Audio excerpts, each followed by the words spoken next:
What do you desire? What makes you itch? What sort of a situation would you like? Let's suppose, I do this often in vocational guidance of students. They come to me and say, well, we're getting out of college and we haven't the faintest idea what we want to do. So I always ask the question, what would you like to do if money were no object? How would you really enjoy spending your life?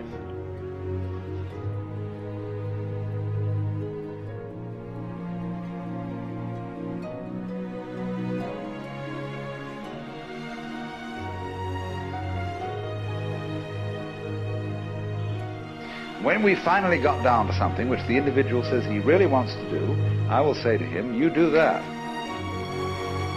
And forget the money. Because if you say that getting the money is the most important thing, you will spend your life completely wasting your time. You'll be doing things you don't like doing in order to go on living, that is, to go on doing things you don't like doing, which is stupid.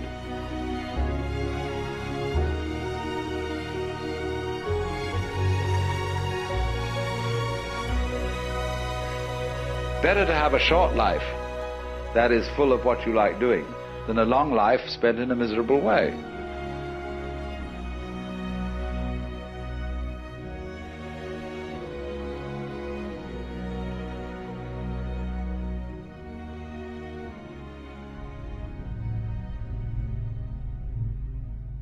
You've got to find what you love. Your work is going to fill a large part of your life, and the only way to be truly satisfied is to do what you believe is great work. And the only way to do great work is to love what you do.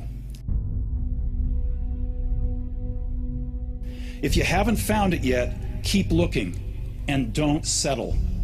You can't connect the dots looking forward. You can only connect them looking backwards. So you have to trust that the dots will somehow connect in your future. You have to trust in something. Your gut, destiny, life, karma, whatever. Because believing that the dots will connect down the road will give you the confidence to follow your heart even when it leads you off the well-worn path. And that will make all the difference. Now, of course, people ask me all the time, they say to me, what is the secret to success? The first rule is trust yourself. What I mean by that is so many young people are getting so much advice from their parents and from the teachers and from everyone. But what is most important is that you have to dig deep down and ask yourselves, who do you want to be?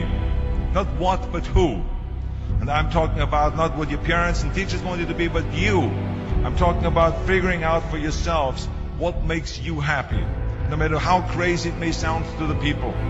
So rule number one is, of course, trust yourself no matter how and what anyone else thinks. What is it that gives your life a sense of meaning and purpose? See, if you know what your life work is, I encourage you to start working on it. And I'm not saying quit your job. I'm saying find it and do just a little bit of it. When I wanted to become involved in speaking, I started out just talking to kids. And now I'm speaking at corporations. Now I'm traveling. I didn't know I can do this, but had I not given myself a chance, and I'm saying to you, give yourself a chance. And if you don't know what it is that you showed up to do, if you don't know why you're here, I encourage you to find out what your purpose is here. What is the meaning of your life? When you have not structured your life so that it can have some meaning and value for you, you'll be willing to throw your life away into anything. It could be a job that does not meet who you are. That you go through life, you're doing it so long, you're operating in this and you're acting out that role of mediocrity for so long, you think it's you. If you're doing something 8 hours a day that you don't like, it's not giving you what you want, it's not giving you a strong feeling of satisfaction and fulfillment. If that's what it is, you owe it to yourself to start strategically working to change directions. Most people are not living their dreams because of fear, ladies and gentlemen.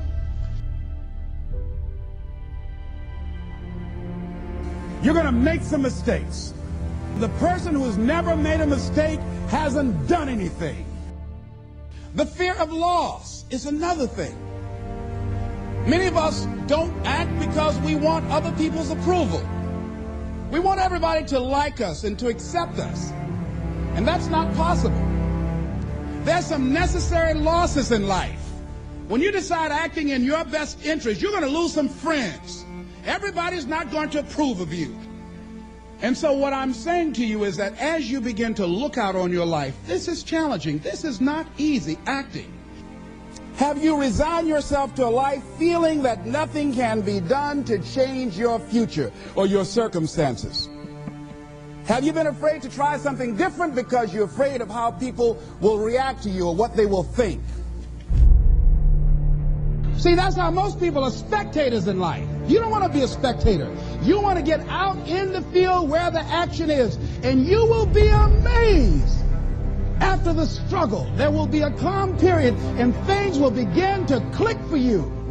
Come out here with what you got. You don't have enough money? Don't worry about it. You got the dream. You need some help? Don't worry about it. You get out here in the arena, someone will look at you and become inspired and say, hey, can I help you? But if you're sitting up on the bleachers, nobody's going to ask you anything.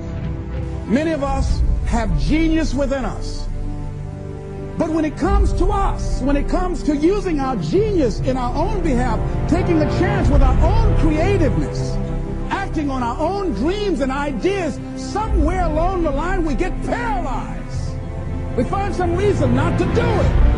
You don't need anybody to approve your dream. It was given to you. If they can't see it, it's because it wasn't given to them. It was given to you. Hold it, nourish it, cultivate it, work on it. It's yours. It's your baby. Work on it until it comes into fruition. You might appear to be strange around most people. Let me tell you something. What people think about you and the possibilities for your dream is none of your business. That's their business.